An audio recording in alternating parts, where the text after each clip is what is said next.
नींद वाले सपनों के बारे में पता नहीं, पर शिद्दत से देखे हुए सपने जरूर पूरे होते हैं. गुड इव्हनिंग वॉरियर्स आणि सर्व भावी अधिकारी. वॉरियर ऑफिसर या आपल्या एज्युकेशनल चॅनलवर मी सुप्रिया आपणा सर्वांचं मनपूर्वक स्वागत करते.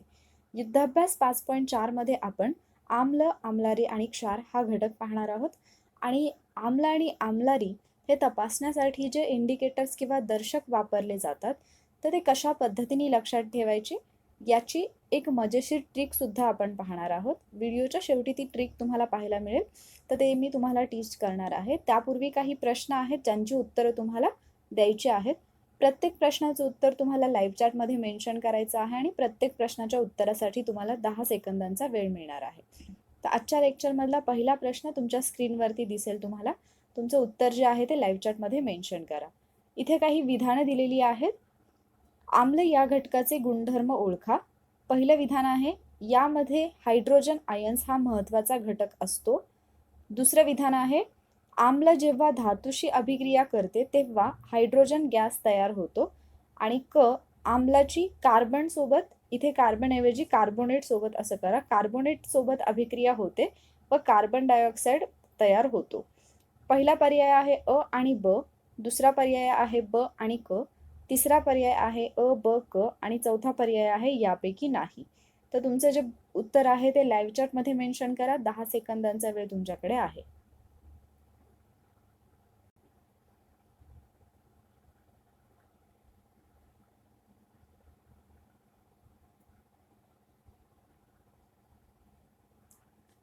या प्रश्नाचं जे बरोबर उत्तर आहे ते आहे पर्याय क्रमांक 3. म्हणजे आम्ल या घटकाचे गुणधर्म जर आपण पाहिले तर वरची जी तीनही विधानं आहेत ती बरोबर आहेत. तर आम्लबद्दल आपण, आम्ल म्हणजेच काय तर ऍसिड, याच्याबद्दल आपण थोडक्यात माहिती पाहूयात. जर आपण याची चव पाहिली तर ते चवीला आंबट असतात. आम्लाच्या रेणूमध्ये हायड्रोजन आयन्स हा एक मुख्य घटक असतो. H+ आयन्स हा एक महत्त्वाचा घटक असतो. आम्लाची धातूशी अभिक्रिया होऊन हायड्रोजनची निर्मिती होते. हे काही पॉइंट्स आहेत जे तुम्हाला लक्षात ठेवायचे आहेत. याच्यावरती प्रश्न येऊ शकतात.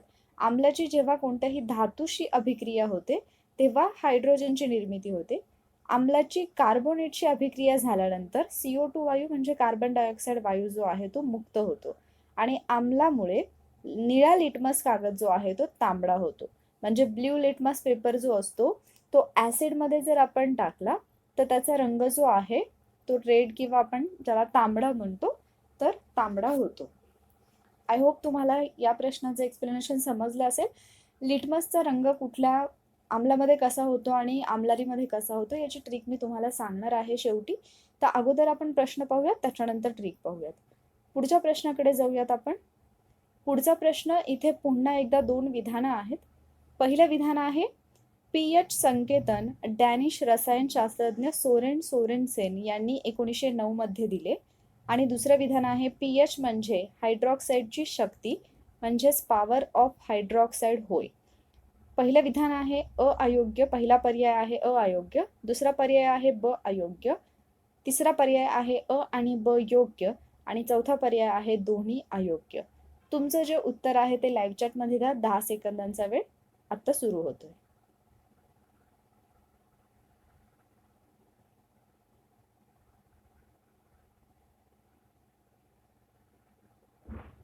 या प्रश्नाचं जे बरोबर उत्तर आहे ते आहे पर्याय क्रमांक 2, म्हणजे फक्त ब अयोग्य. पहिलं विधान जे आहे, पीएच संकेतन जे आहे डॅनिश रसायनशास्त्रज्ञ सोरेन सोरेनसेन यांनी 1909 मध्ये दिलं, तर हे विधान अगदी बरोबर आहे. पण पीएचचा अर्थ काय होतो, म्हणजे पीएच सामो हा शब्द तुम्ही बऱ्याचदा ऐकला असेल. तर पीएचचा जो अर्थ आहे तो आहे पॉवर ऑफ हायड्रोजन. इथे आपल्याला हायड्रॉक्साईड दिलेला आहे. हायड्रोजन आणि हायड्रॉक्साईड याच्यामध्ये डिफरन्स आहे. तर पॉवर ऑफ हायड्रोजन असा त्याचा अर्थ होतो. त्यामुळे दुसरं विधान जे होतं ते चुकीचं होतं. अगदी सोपं आहे. 1 लाइनर असल्यासारखे क्वेश्चन्स आहेत. जरी इथे 2 विधानं दिसत असले तरी लक्षात ठेवायला इझी आहे. पुढचा प्रश्न पाहूयात आपण. पुन्हा 2 विधानं दिलेली आहेत. पहिलं विधान आहे, पीएच मापन श्रेणीवर 7 कडून 0 कडे गेल्यास आम्लारीची तीव्रता वाढत जाते. आम्लारी म्हणजे बेस आणि आम्ल म्हणजे ऍसिड, हे लक्षात ठेवा. पीएच मापन श्रेणीवर 7 कडून 0 कडे गेल्यास आम्लारीची तीव्रता वाढत जाते. आणि विधान ब आहे पीएच मापन श्रेणीवर 7 कडून 14 कडे गेल्यास आम्लाची तीव्रता कमी होत जाते. अयोग्य, ब योग्य, अ आणि ब योग्य की यापैकी नाही. तुमचे जे उत्तर आहे ते लाईव्ह चॅट मध्ये द्या.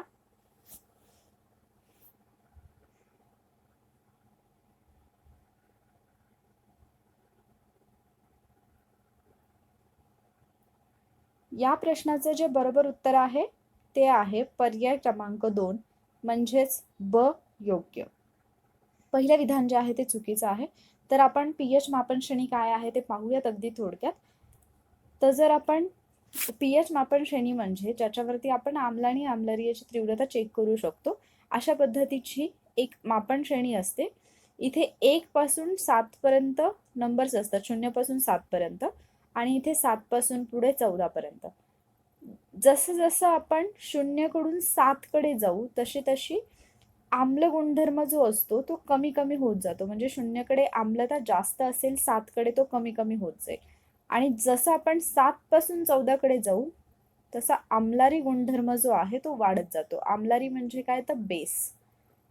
इथे आहे बेस आणि इथे आहेत ऍसिड. तर जर आपण इथे सुद्धा तुम्ही जर पाहिलं तर तुमच्या लक्षात येईल की 7ला जे आहे ते उदासीन म्हणजे न्यूट्रल आहे. 7 पासून जसं जसं आपण 0 कडे जाऊ तशी तशी कोणत्याही पदार्थाची आम्लता जी आहे म्हणजे ऍसिड जे आहेत, ऍसिड लेवल जी आहे ती वाढत जाते असं आपण म्हणू शकतो. आणि 7 पासून जसं आपण 14 कडे जाऊ तर तिथून पुढे पदार्थाची आम्लारी धर्मिता ही वाढत वाढत जाते अशा पद्धतीने. म्हणजेच काय, आम्लधर्मात आपण जर आम्ल पाहिलं तर 0 कडून जसं आपण 7 कडे जाऊ तसं तसं ते कमी होत जाते. तर इथे पहिलं विधान जे आहे पीएच मापन श्रेणीवर 7 कडून 0 कडे गेल्यास आम्लारीची तीव्रता वाढत जाते, तर हे चुकीचं आहे. कारण 7 कडून 0 कडे गेल्यास आम्लाची तीव्रता वाढत जाते हे आपण पाहिलं. आणि मापन श्रेणीवरती 7 कडून 14 कडे गेल्यास आम्लाची तीव्रता कमी होत जाते हे बरोबर आहे. कारण आम्लाची तीव्रता कमी होते आणि आम्लारीची तीव्रता वाढत जाते. त्यामुळे ब विधान हे योग्य आहे आणि म्हणूनच या प्रश्नाचं बरोबर उत्तर आहे पर्याय क्रमांक 2. त्याचबरोबर इथे तुम्हाला काही पदार्थ आहेत, जलीय द्रावणं आहेत, म्हणजे जे की आपण थोडक्यात असं म्हणू शकतो की पाण्यामध्ये मिसळू शकणारे, असं थोडक्यात आपण म्हणू शकतो. तर त्यांचा जर आपण विचार केला तर त्यांचे सामू इथे दिलेले आहेत. ते किती, त्यांचा पीएच जो आहे तो इथे दिलेला आहे. HCl जर पाहिलं आपण हायड्रोक्लोरिक ऍसिड, तर 0 म्हणजे अतिशय सहज किंवा अतिशय तीव्र असं ते ऍसिड आहे असं आपण म्हणू शकतो. जाठर रस जर पाहिला तर 1.0. त्यानंतर जर आपण लिंबू रस पाहिला तर 2.5 एवढा त्याचा पीएच आहे. विनेगारचा 3.0, टोमॅटो रसाचा 4.1, काळी कॉफी जी आहे 5.0, त्यानंतर ॲसिड रेन जो असतो त्याचा 5.6 आणि मूत्र जे असतं त्याचं 6.0. त्याचबरोबर पाऊस किंवा दूध 6.5, शुद्ध पाणी आणि साखरेचं द्रावण यांचा जर विचार केला तर यांचा पीएच जो आहे तो 7 आहे. म्हणजे शुद्ध पाणी जे आहे ते न्यूट्रल असतं किंवा उदासीन असतं आपण असं म्हणू शकतो. रक्ताचा जो आहे तो 7.4 आहे. खाण्याच्या सोड्याचं द्रावण पाहिलं तर 8.5, टूथपेस्ट 9.5, मिल्क ऑफ मॅग्नेशिया 10.5 आणि सोन्याची निवळी 11 आणि त्याचबरोबर NaOH म्हणजेच सोडियम हायड्रॉक्साईड त्याचा आहे 14. तर अशा पद्धतीने तुम्हाला तीव्र आम्ल आणि तीव्र आम्लारी हे लक्षात आले असतील. म्हणजे स्ट्रॉंग बेस, स्ट्रॉंग ऍसिड हे समजलं असेल. तर पुढच्या प्रश्नाकडे आपण जाऊयात. इथे तुम्हाला विचारलेलं आहे अयोग्य जोडी ओळखा. इथे 4 जोड्या दिलेल्या आहेत. पहिली जोडी आहे तीव्र आम्ल HBr म्हणजे हायड्रोब्रोमिक ऍसिड. त्यानंतर सौम्य आम्ल CH3COOH म्हणजेच ॲसिटिक ॲसिड. त्यानंतर तीव्र आम्लारी NaOH म्हणजे सोडियम हायड्रॉक्साईड आणि त्यानंतर सौम्य आम्लारी म्हणजे NH4OH म्हणजेच अमोनियम हायड्रॉक्साईड. तर याच्यापैकी कोणती जोडी अयोग्य आहे असं विचारले. अ आणि ब, क आणि ड यापैकी नाही की सर्व. तर तुमचं जे उत्तर आहे ते लाईव्ह चॅटमध्ये द्या. 10 सेकंदांचा वेळ आहे तुमच्याकडे.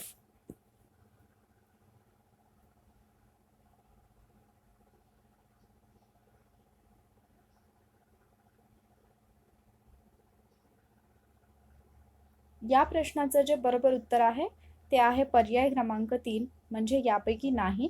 म्हणजेच इथे ज्या 4ही जोड्या दिलेल्या आहेत त्या बरोबर आहेत. तीव्र आम्लमध्ये HBr म्हणजेच हायड्रोब्रोमिक ऍसिड आहे. सौम्य आम्ल म्हणजे ॲसिटिक ऍसिड आहे.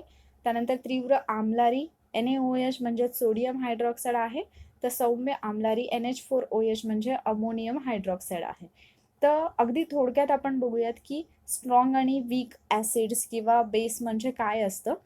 तर आम्ल आणि आम्लारींच्या जलीय द्रावणांमध्ये ज्या वेळेला आपण ऍसिड आणि बेस जे असतात त्यांचं पाण्यामधलं द्रावण आपण घेतो, तर त्यांचं विचरण किती प्रमाणात होतं त्याच्यानुसार त्यांचं वर्गीकरण तीव्र आणि सौम्य या 2 प्रकारात केलं जातं. लक्षात घ्या की सायन्समध्ये मॅक्झिमम क्वेश्चन्स हे स्टेट बोर्डवरती विचारले जातात. बरेच प्रश्न जर तुम्ही आत्तापर्यंतचे MPSCचे राज्यसेवेचे क्वेश्चन पेपर जर घेऊन पाहिलं तर तुमच्या लक्षात येईल की बरेचसे क्वेश्चन हे स्टेट बोर्डमधून डिरेक्टली आलेले आहेत आणि म्हणून हा क्वेश्चन जो आहे तो स्टेट बोर्डवरती आधारित असा मी फ्रेम केलेला आहे. तर स्ट्रॉंग ऍसिड म्हणजे काय असतात, तर जे स्ट्रॉंग ऍसिड असतात ते पाण्यामध्ये विरघळले तर त्यांचं विचरण जवळजवळ पूर्ण होतं आणि त्यांच्या जलीय द्रावणामध्ये H+ आयन्स जे आहेत आणि संबंधित आम्लाचे आम्लधर्मी मूलक हे आयनच प्रामुख्याने असतात. आता आपण मगाशी पाहिलं होतं pH जे आपण पाहिलं मापन श्रेणी त्याच्यावरती 0कडे जसं जसं आपण जाऊ तसे तसे आपल्याला काय पाहायला मिळतील, स्ट्रॉंग ऍसिड्स पाहायला मिळतील. तर याच्यामध्ये HCl आहे, HBr आहे, HNO3 आहे, H2SO4 आहे. तर हे काही स्ट्रॉंग ऍसिडची उदाहरणं आहेत. सेम त्याच्या उलट जर आपण पाहिलं तर सौम्य आम्ल म्हणजे आपण 0कडून 7कडे जाऊ तर आपल्याला वीक ऍसिड जे आहेत ते पाहायला मिळतील. आणि मग यांच्या बाबतीत जर आपण पाहिलं तर ज्या वेळेला हे जे वीक ऍसिड्स असतात ते पाण्यामध्ये जर विरघळले तर त्याचं विचरण पूर्ण होत नाही. म्हणजे थोडक्यात आपण असं म्हणू शकतो की पाण्यामध्ये त्यांचं मिसळणं जे असतं, थोडक्यात विचरण म्हणजे काय, तर थोडक्यात त्यांचं मिक्स होणं ही गोष्ट आपण म्हणू शकतो. आणि त्यांच्या जलीय द्रावणामध्ये थोड्या प्रमाणामध्ये H+ आणि संबंधित आम्लाचे आम्लधर्मी मूलक या आयनांच्या बरोबरच विचरण न झालेल्या आम्लाचे रेणू सुद्धा मोठ्या प्रमाणात असतात. आणि त्याची उदाहरणं आहेत H2CO3, त्यानंतर CH3COOH म्हणजे ज्याला आपण ॲसिटिक ॲसिड असं म्हणतो. त्यानंतर जर आपण तीव्र आम्लारी म्हणजे स्ट्रॉंग बेस पाहिले आणि वीक बेस पाहिले तर स्ट्रॉंग बेसमध्ये उदाहरणं आहेत NaOH, KOH, CaOH2 आणि Na2O. आणि जर आपण वीक बेसमधली उदाहरणं पाहिली तर त्याचं उदाहरण दिलेलं आहे NH4OH म्हणजेच अमोनियम हायड्रॉक्साईड. तर इथे आता थोडंसं आपल्याला लक्षात ठेवायला हे थोडं टफ वाटू शकतं की स्ट्रॉंग बेस कोणते आहेत, त्याचबरोबर वीक बेस कोणते आहेत, स्ट्रॉंग ऍसिड कोणते आहेत आणि वीक ऍसिड कोणते आहेत. तर एक लिस्ट बनवा ज्याच्यावरती हे मेन्शन करून ठेवा. हे अगदी सोपं आहे. जे स्ट्रॉंग ऍसिड आहे ते लक्षात जर ठेवायचं म्हटलं ॲटलिस्ट तुम्हाला ऍसिड आणि बेसमधला डिफरन्स जरी ओळखू आला तरी सुद्धा तुमच्या लक्षात येऊन जाईल ते. तर इथे तुम्हाला HCl दिसतंय, HBr दिसतंय, HNO3 दिसतंय. तर हे 3 तर तुमच्या असेच लक्षात राहतील कारण सुरुवातीला फक्त H आहे. याच्यावरून लक्षात ठेवू शकता. आणि इथे H2CO3 आणि CH3COOH तर ॲसिटिक ॲसिड म्हणजे विनेगर हे तुम्हाला माहिती असेल. तर मगाशी जो आपण चार्ट पाहिला त्याच्यामध्ये आपण विनेगर पाहिलं होतं आणि त्याचं pH पण पाहिलं होतं. तर त्याच्यावरून ते एक सौम्य आम्ल आहे हे तुमच्या लक्षामध्ये येईल. त्यानंतर तीव्र आम्लारीमध्ये पाहिलं तर याच्यामध्ये NaOH आणि KOH हे 2 तरी लक्षातच ठेवा कारण या 2 वरतीच मुख्यतः प्रश्न विचारले जाऊ शकतात. पुढच्या प्रश्नाकडे जाऊयात आपण. तर हे पण लक्षात ठेवा की जे आम्लारी पाण्यामध्ये मोठ्या प्रमाणात विद्राव्य असतात, म्हणजे जे बेस आहेत जे पाण्यामध्ये खूप मोठ्या प्रमाणावरती विद्राव्य म्हणजे आपण असं म्हणू शकतो की विरघळले जातात, त्यांना अल्क असं म्हणतात. तर अल्कली बद्दल सुद्धा प्रश्न येऊ शकतो. पुढचा प्रश्न पाहूया. आम्लारी आणि त्यांचे उपयोग यांच्या जोड्या लावा असा प्रश्न पण येऊ शकतो. तर एका बाजूला दिलेले आहेत आम्लारी म्हणजे बेसेस आणि दुसऱ्या बाजूला दिलेले आहेत त्यांचे उपयोग. पहिला आहे NaOH, त्यानंतर NaOH म्हणजे सोडियम हायड्रॉक्साईड, दुसरा आहे CaOH2 म्हणजे कॅल्शियम हायड्रॉक्साईड, तिसरा आहे MgOH2 म्हणजे मॅग्नेशियम हायड्रॉक्साईड आणि चौथा आहे NH4OH म्हणजे अमोनियम हायड्रॉक्साईड.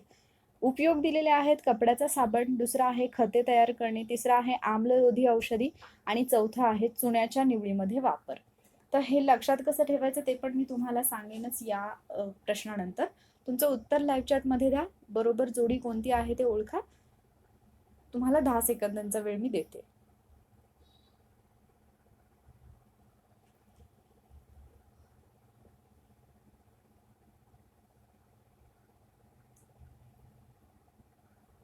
या प्रश्नाचं जे बरोबर उत्तर आहे ते आहे पर्याय क्रमांक 3, म्हणजेच 1 4 3 2 असं आपण थोडक्यात म्हणू शकतो.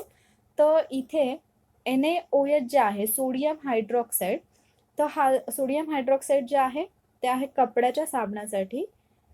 त्यानंतर CaOH2 म्हणजे कॅल्शियम हायड्रॉक्साईड जे आहे तर त्याचा उपयोग होतो चुन्याच्या निवळीमध्ये. कॅल्शियम कार्बोनेट तुम्हाला माहिती असेल की जी फरशी असते शहाबादी फरशी, तर तिला कॅल्शियम कार्बोनेट असं म्हटलं जातं, CaCO3. तर त्याच्यावरून तुम्ही कॅल्शियम म्हटल्यानंतर तुमच्या लक्षात यायला पाहिजे की याचा वापर जो आहे तो चुन्याच्या निवळीमध्ये होतो. त्यानंतर MgOH2 म्हणजे ज्याला आपण मॅग्नेशियम हायड्रॉक्साईड म्हणतो, तर हे एक अँटीसिड आहे, म्हणजेच आम्लरोधी औषध आहे. ज्यावेळेला ऍसिडिटी वाढते त्यावेळेला हे घेतलं जातं. आणि त्यानंतर NH4OH म्हणजेच अमोनियम हायड्रॉक्साईड जे आहे तर त्याचा वापर जो आहे तो खते तयार करण्यामध्ये केला जातो. तर अमोनिया वायू तुम्हाला माहिती आहे, त्याच्यावरून तुम्ही अमोनियम हायड्रॉक्साईड आणि खत यांचा संबंध लावू शकता. म्हणजे लक्षात कसं ठेवायचं ते सांगते मी तुम्हाला. त्यानंतर सोडियम हायड्रॉक्साईडचा जर विचार केला आपण तर तो आहे कपड्याचा साबण. कपड्याच्या साबणामध्ये ते वापरलं जातं. तर इथून पुढे या ज्या गोष्टी आहेत ना, तर रिलेट करताना तुम्हाला हेच करायचं आहे की तुमच्या रिअल लाईफमध्ये जेव्हा असे एक्झाम्पल समोर येतात तर तुम्हाला या गोष्टी लगेच क्लिक झाल्या पाहिजेत. म्हणजे कपड्याचा साबण पाहिला की तुम्हाला लगेच तिथे NaOH हे आठवलंच पाहिजे, सोडियम हायड्रॉक्साईड हे आठवलं पाहिजे. किंवा तुम्ही असं म्हणू शकता की कपड्याचा साबण सोडा, हाय कपड्याचा साबण सोडा म्हणजे सोडियम हायड्रॉक्साईड. अशा पद्धतीने CaOH2 जी शहाबादी फरशी असते तर तिला आपण म्हणजे थोडक्यात तिचं जे सूत्र आहे ते कॅल्शियम कार्बोनेट, तिला आपण थोडक्यात म्हणतो. तर CaOH2 कॅल्शियम इथे पण आहे, कॅल्शियम हायड्रॉक्साईड म्हटलं की चुन्याच्या निवळीमध्ये याचा वापर होतो हे लक्षात येईल. त्यानंतर मिल्क ऑफ मॅग्नेशिया किंवा MgOH2 हे आम्लरोधी औषध आहे आणि अमोनियावरून खते तयार करणे हे तुम्ही लक्षात ठेवू शकता. त्याचबरोबर इथे आणखी काही दिलेले आहेत. सोडियम हायड्रॉक्साईड म्हणजेच कॉस्टिक सोडा, हे माहितीच आहे तुम्हाला की कपड्याचा साबण किंवा निरमा जो आहे तर कॉस्टिक सोडा हा शब्द तुमच्या ओळखीचा असेल. पोटॅशियम हायड्रॉक्साईड जो आहे तर KOH आंघोळीचा साबण आणि शॅम्पू याच्यामध्ये वापरलं जातं. पण मगाशीच तुम्हाला सांगितलं होतं की KOH आणि NaOH हे दोन तरी तुम्हाला लक्षात ठेवायचे आहेत, कारण यांच्यावरती प्रश्न येऊ शकतो. तर कपड्याचा साबण जो आहे तो सोडावरून लक्षात ठेवा म्हटलं होतं मी, कॉस्टिक सोडा कपड्याचा साबण, पोटॅशियम हायड्रॉक्साईड आंघोळीचा साबण. तर तुम्ही असं म्हणू शकता की आंघोळीच्या साबणाने म्हणजे पोट तुमचं व्यवस्थित साफ करा. ठीक आहे. तर पोटॅशियम हायड्रॉक्साईड जो आहे त्या आंघोळीचा साबण आणि शॅम्पू याच्यामध्ये, म्हणजे शॅम्पू जरी पाहिला तरी तुम्हाला आता पोटॅशियम हायड्रॉक्साईड हे आठवलं पाहिजे. कॅल्शियम हायड्रॉक्साईड जे आहे ते चुन्याची निवळी असते, चुना आणि रंगसफेदी करता वापरलं जातं. अमोनियम हायड्रॉक्साईड जे आहे तर ते ॲक्च्युली खत निर्मितीमध्ये वापरलं जातं, इथे त्यांच्याकडून मिस्टेक झालेली आहे. आणि मॅग्नेशियम हायड्रॉक्साईड जे आहे तर ते एक अँटीसिड आहे किंवा आपण असं म्हणू शकतो की आम्लरोधी औषध आहे. तर इथे थोडीशी टायपिंग मिस्टेक आहे. त्यानंतर आपण पुढच्या प्रश्नाकडे, हे थोडंसं करेक्ट करून घ्या, PDF मध्ये मी ॲक्युरेट देईन. इथे मॅग्नेशियम हायड्रॉक्साईड जे आहे ते अँटीसिड औषध पाहिजे आणि त्यानंतर जे अमोनियम हायड्रॉक्साईड आहे ते खत निर्मिती पाहिजे. पुढच्या प्रश्नाकडे जाऊयात. परत एक जोड्या लावांचा प्रश्न आहे. इथे एका बाजूला पदार्थ दिलेले आहेत आणि दुसऱ्या बाजूला कोणत्या नावाने किंवा कोणतं ऍसिड त्या पदार्थामध्ये आढळतं हे दिलेलं आहे. पदार्थ आहेत विनेगार, टोमॅटो, चिंच आणि गहू. आणि ऍसिड्स आहेत acetic acid, oxalic acid, tartaric acid आणि ग्लुटामिक ऍसिड. तर जोड्या ज्या आहेत तुमच्या समोर आहेत. तुमचं उत्तर लाईव्ह चॅटमध्ये द्या 10 सेकंदांच्या आत.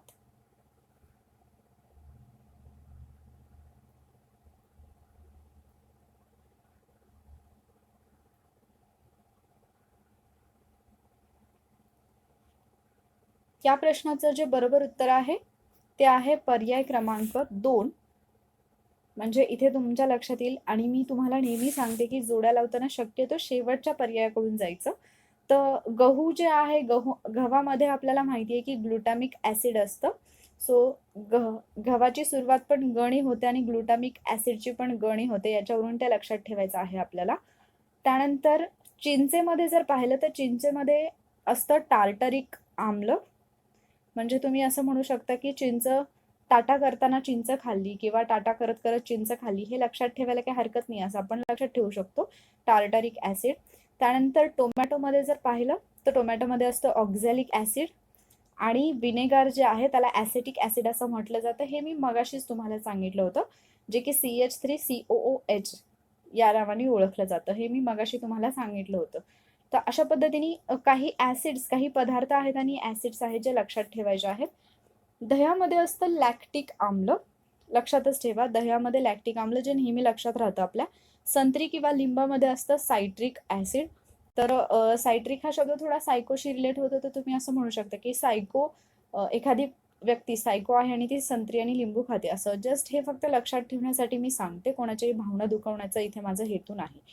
त्यानंतर व्हिटॅमिन B9 जे असतं त्याचं नाव आहे फॉलिक ॲसिड. तर व्हिटॅमिनचे पण म्हणजे व्हिटॅमिन बीचे जे काही प्रकार आहेत तर ते लक्षात ठेवायला काही अडचणी येतात बऱ्याच जणांना, तर त्याची पण एक ट्रिक माझ्याकडे आहे, ती पण मी नंतर तुमच्यासोबत शेअर करेन. त्यानंतर शीतपेय, जी थंड पेय असतात त्यांच्यामध्ये असतं कार्बोनिक ॲसिड. मुंगी किंवा नेटल देश इथे दिलेला आहे. तर मुंगी ज्या वेळेला चावते तर त्याच्यातून जे ॲसिड बाहेर पडतं ते आहे फॉर्मिक ॲसिड किंवा मेथॅमॉइक ॲसिड. मेथॅझॉइक असायला पाहिजे मे बी. तर हे जे ॲसिड आहे हे पण लक्षात ठेवताना कधीही म्हणजे मला तरी एक सवय आहे की अभ्यास जो आहे तो मी रिअल लाईफमध्ये म्हणजे मी तुम्हाला जे नेहमी सांगते की अभ्यास जगा, तर मला तसंच लक्षात ठेवायला आवडतं. म्हणजे कधी मुंगी जर चावली तर मुंगी चावली असं न म्हणता मुंगीने फॉर्मिक ॲसिड सोडला असं मी म्हणते.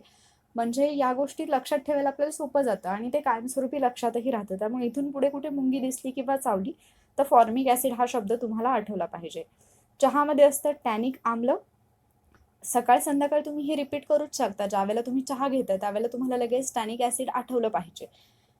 जठरामध्ये माणसाचं जे जठर आहे त्याच्यामध्ये असतं हायड्रोक्लोरिक आम्ल आणि व्हिटॅमिन सीला ॲस्कॉर्बिक ॲसिड असं म्हटलं जातं. तर हे व्हिटॅमिन सीचं आपल्याला इन जनरल माहिती असतं आणि सध्या व्हिटॅमिन सीचं प्रमाण आपल्या शरीरामध्ये किती असायला पाहिजे वगैरे, किती घेतलं पाहिजे आपण, याच्याबद्दल आपण न्यूजमधून पण बऱ्यापैकी ऐकतो कोविड-19मुळे. पुढचा प्रश्न जो आहे तो पाहूयात. पुढचा प्रश्न येऊन गेलेला आहे एक्झामला आणि एकदा नाही 2 वेळा रिपीट झालेला क्वेश्चन आहे हा. जेव्हा द्रावणाचे म्हणजे सोल्युशनचे पीएच मूल्य 7 असतं तेव्हा ते द्रावण कसं असतं? 1 आम्लधर्मीय, 2 आम्लारी धर्मीय, 3 उदासीन की संमिश्र, ॲसिडिक, अल्कलाइन, न्यूट्रल की मिक्सचर. उत्तर तुमचं लाईव्ह चॅटमध्ये द्या. सोपं आहे, जास्त वेळ लागणार नाही, तरीही 10 सेकंड देते मी तुम्हाला.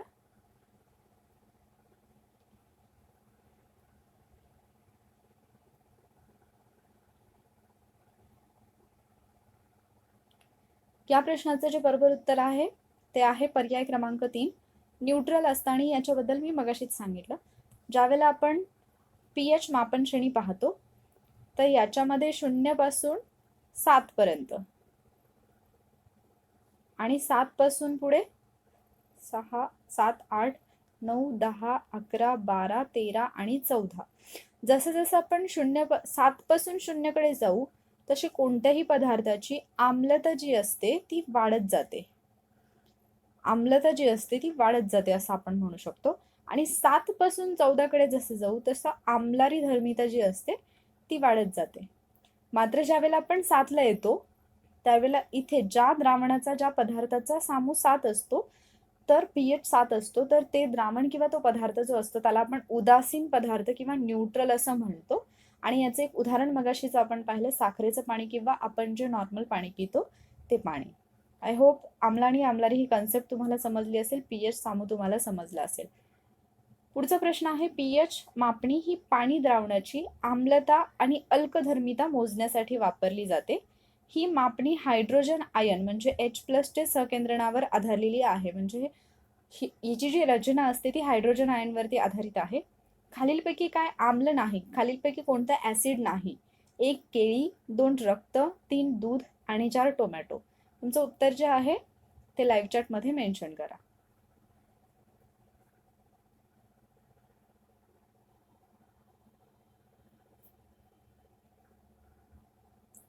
या प्रश्नाचं उत्तर पण मगाशीच देऊन झालंय.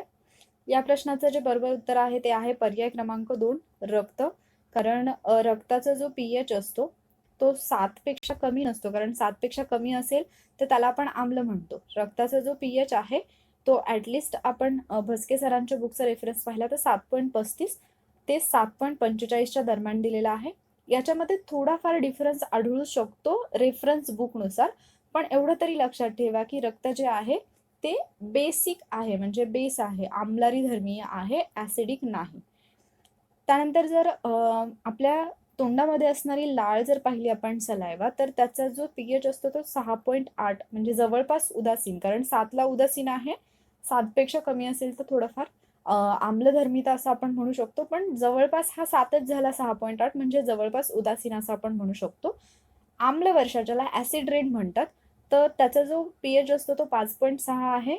वीर्याचा 7.5 ते 8 म्हणजे आम्लारी धर्मीय आहे, आणि जठर रस जो आहे त्याचा 2 आहे, म्हणजे हे तीव्र आम्ल येतं. जठरामध्ये असणारं जे HCl आहे तर त्याचा पीएच समूह हा 2 असतो, आणि त्यामुळे ते एक तीव्र आम्ल आहे किंवा स्ट्रॉंग ऍसिड आहे असं आपण म्हणू शकतो. पुढचा प्रश्न तुमच्या स्क्रीनवरती दिसत असेल. पांढऱ्या कपड्यावर पडलेला वर्णाचा डाग साबण लावल्यावर लालसर तपकिरी किंवा रेडिश ब्राऊन होतो, तो अधिक पाण्याने धुतल्यावर पुन्हा पिवळा होतो. तो अधिक लालसर तपकिरी रेडिश ब्राऊन होतो, त्याचं कारण काय? 1. साबण निसर्गता बेसिक आहे. 2. साबण निसर्गता ऍसिडिक आहे. 3. साबण न्यूट्रल आहे. की 4 वरीलपैकी एकही पर्याय योग्य नाही. तुमचं जे उत्तर आहे ते लाईव्ह चॅटमध्ये द्या.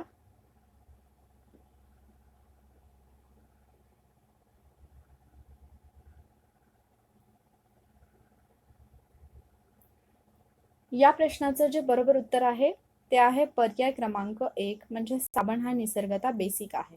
तर थोडक्यात अगदी मी मगाशी तुम्हाला सांगितलं सोडियम हायड्रॉक्साईड NaOH, तर OH मायनस आयन जिथे असेल तिथे आपण असं म्हणू शकतो की ते आम्लारी असतं किंवा ते बेस असतं असं आपण म्हणू शकतो, आम्लारी धर्मीय. आणि साबण जे आहे ते निसर्गताच बेसिक असतं, त्यामुळे कपड्यावरती पडलेला जो वर्णाचा डाग असतो, वर्णामध्ये हळद वापरलेली असते, तर त्याचा जो डाग असतो तो सुरुवातीला साबण लावल्यानंतर लालसर तपकिरी होतो आणि नंतर धुतल्यानंतर तो पिवळा होतो. त्याचं रिझन आहे साबण हे निसर्गता बेसिक आहे. तर बरीच उदाहरणं असतात जी की तुमच्या दैनंदिन जीवनामध्ये घडत असतात आणि आपण त्याच्याकडे लक्ष देत नाही. म्हणजे आणखी एक उदाहरण सांगते की जेव्हा आपल्या घरामध्ये असणारं गॅस सिलेंडर जे आहे ते लीक होतं, त्यावेळेला कसला तरी एक वास येतो, आणि मग तो वास कशामुळे येतो, तर त्याच्यामध्ये एक वायू असतो ज्याचं नाव आहे मरकॅप्टन. मरकॅप्टन्स या वायूमुळे त्या सिलेंडरचा वास येत असतो, LPG गॅसचा. आणि मग आपल्याला माहीत असतं की सिलेंडर थोडंफार लीक झालं तर वास येतो, पण त्याचं रिझन काय हे माहिती नसतं, आणि आयोग अशाच गोष्टींवरती प्रश्न विचारतो. मग ज्यावेळेला या गोष्टी लक्षात ठेवायच्या असतात तर अगदी सोपं आहे. म्हणजे ज्यावेळेला पण माझ्या घरामध्ये कधी असं होतं तर मी म्हणजे गॅस लीक होतोय किंवा गॅसचा वास येतोय असं म्हणण्याऐवजी मी असं म्हणते की बहुतेक कॅप्टन मेला म्हणून वास येतोय. म्हणजे मर कॅप्टन हे माझ्या कायमस्वरूपी का लक्षात राहिलं, कारण शब्द आहे मर कॅप्टन. मर कॅप्टन या वायूमुळे, या वायूचा वास आपल्याला येतो गॅस लीक झाल्यानंतर, तर आपण असं म्हणू शकतो की कॅप्टन मेल्यामुळे वास येतोय, म्हणजेच मर कॅप्टन्स हे माझ्या कायमस्वरूपी लक्षात राहिलं. अशा पद्धतीने बऱ्याच गोष्टी आहेत, जसं मी मुंगीचं उदाहरण सांगितलं. अशा कितीतरी गोष्टी आहेत ज्या तुम्ही तुमच्या आजूबाजूच्या उदाहरणांमधून लक्षात ठेवू शकता. आणि प्रत्येक गोष्टीला, म्हणजे आता मी पाण्याचं उदाहरण सांगितलं, समजा टोमॅटो आहे, तुम्ही घरामध्ये टोमॅटो पाहिलं तर तुम्ही आता पाहून ठेवा की त्याचा पीएच सामू किती आहे. टोमॅटो पाहिल्यानंतर तुम्हाला लगेच तो पीएच सामू आठवला पाहिजे. त्याच्यानंतर लिंबू आहे तर त्याचं लगेच तुम्हाला आठवलं पाहिजे. अशा पद्धतीने तुम्ही सायन्सला तुमच्या रिअल लाईफमध्ये रिलेट करा, आणि त्याच्यावरतीच आयोग प्रश्न विचारत असतो. तुम्हाला एक प्रश्न आठवत असेल की डेटॉलमध्ये कोणता घटक असतो असं विचारलं होतं. तर आजूबाजूच्या गोष्टींवरतीच प्रश्न असतात, फक्त आपल्याला ते पाहता येत नाही म्हणून आपल्याला ते अवघड वाटतं. पुढचा प्रश्न पाहूयात आपण. ऍसिड रेन बद्दल प्रश्न आहे. आम्ल पर्जन्यासाठी खालीलपैकी कोणता घटक जबाबदार आहे?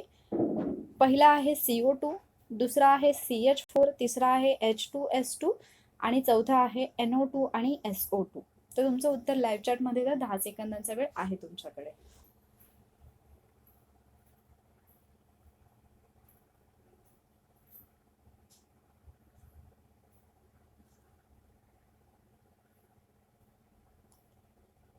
या प्रश्नाचं जे बरोबर उत्तर आहे ते आहे पर्याय क्रमांक 4, म्हणजे NO2 आणि SO2.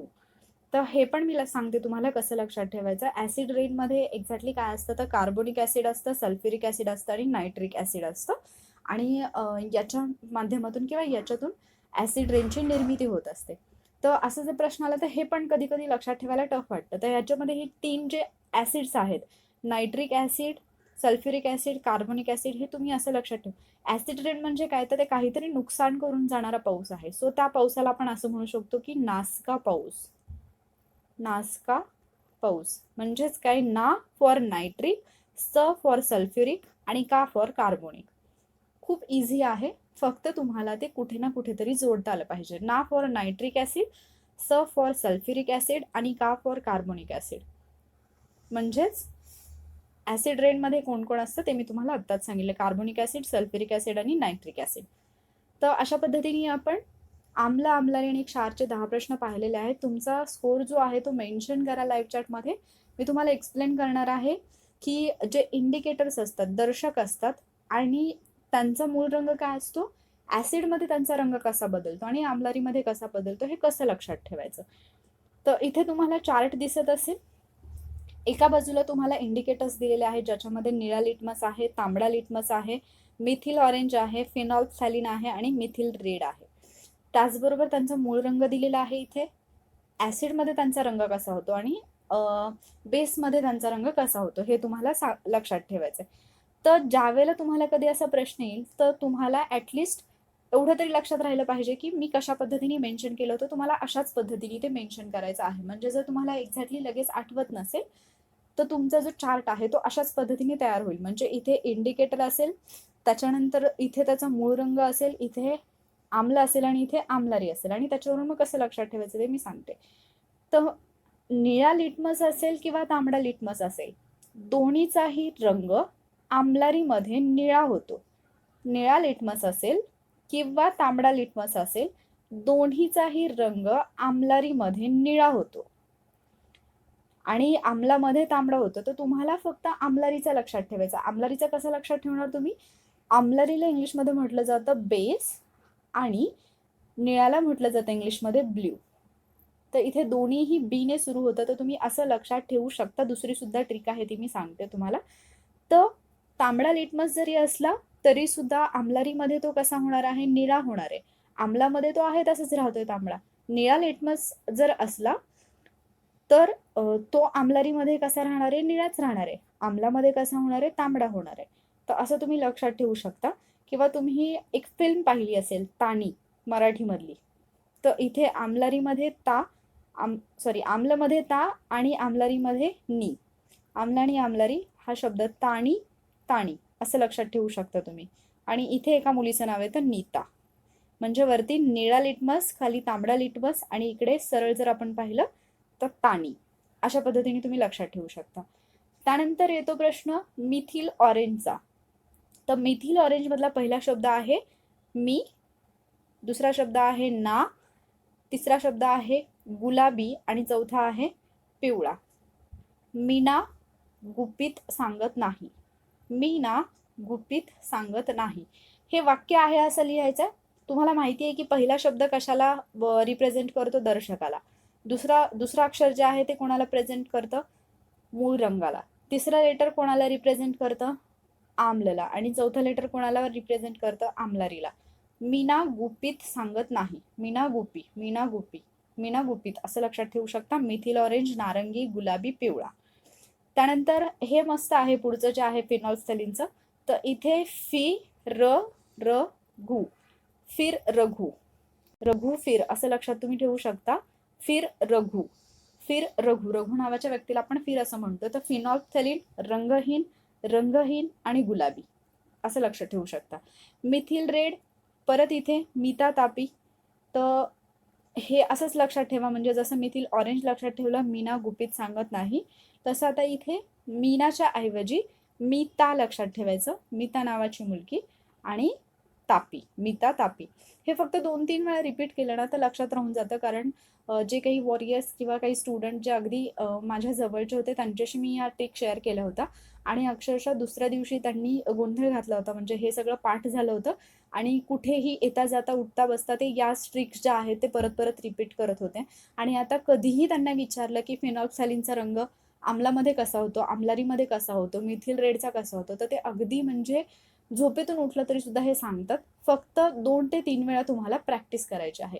तुम्ही थोडा वेळ, म्हणजे ज्या वेळेला तुम्ही अभ्यास करत नाही अशा वेळेला जरी टाइमपासमध्ये तुम्ही हे जर रिपीट केलं ना, म्हणजे नीता ताणी हा शब्द, किंवा तुम्ही बेसमध्ये ब्ल्यू कलर असतो हे लक्षात ठेवू शकता. त्यानंतर मीना गुपित सांगत नाही, मीना गुपी एवढाच शब्द. त्यानंतर फिर रघु, पेनॉप्सलिन रंगहीन रंगहीन गुलाबी आणि मिता तापी हे शब्द फक्त लक्षात ठेवायच्यात. ॲटोमॅटिकली तुमचं आन्सर जे आहे ते येऊन जातं. So I hope he trick तुम्हाला समजली असेल. तर तुमचा स्कोर जो आहे बऱ्यापैकी आहे. खूप जणांचा स्कोर चांगला येतो, तर ज्यांचा स्कोर चांगला येतो त्यांचं मनापासून अभिनंदन. ज्यांचा थोडाफार कमी आला त्यांचंही मनापासून अभिनंदन, कारण ॲटलिस्ट तुम्ही अटेम्प्ट केलेला आहे. अटेम्प्ट करण्यापासून मागे नाही हटलात आणि स्वतः काहीतरी नवीन शिकण्याची उमेद तुमच्याकडे आहे. तर आपण अजूनही इम्पॉर्टंट टॉपिक्स आपल्या एक्झामच्या दृष्टीने जे आहेत ते करणार आहोत. मी आजच ऑलरेडी तुम्हाला करंट अफेअर्सचा अभ्यास कुठून कुठपर्यंत करायचा हे सांगितलेलं आहे. तुम्ही तो व्हिडिओ पाहिला पण असेल, तर त्या दृष्टीने तुमच्या अभ्यासाची दिशा तुम्ही ठरवावी. उद्याच्या लेक्चरमध्ये आपण धातू, अधातू आणि खनिजे याच्यावरती आयोगाचे आलेले प्रश्न पण पाहणार आहोत आणि काही क्वेश्चन जे असतील ते एक्सपेक्टेड क्वेश्चन्स पण आपण घेणार आहोत. तर हा टॉपिक पण असा आहे की जो मार्क्स मिळवून देऊ शकतो. याच्याही काही ट्रिक्स असतील तर मी तुमच्यासोबत शेअर करेन आणि त्यामुळे या टॉपिकचा सुद्धा व्यवस्थित अभ्यास करून या. उद्याच्या लेक्चरमध्ये आपण भेटूयात आणि उद्या पाहूयात अजून तुमचा स्कोर किती येतोय. तर आय होप की तुम्ही आता सायन्स एन्जॉय करायला लागला असाल आणि जर तुम्हाला सायन्स हा विषय मी शिकवल्यानंतर थोडा इझी जरी वाटायला लागला असेल, थोडा जरी, तरीसुद्धा या लेक्चरला नक्की लाईक करा, तुमच्या फ्रेंड्ससोबत शेअर करा आणि अजूनही तुम्ही वॉरियर ऑफिसर या आपल्या एज्युकेशनल चॅनलला सबस्क्राईब केलं नसेल तर पटकन सबस्क्राईब करा. Stay safe. Thank you warriors.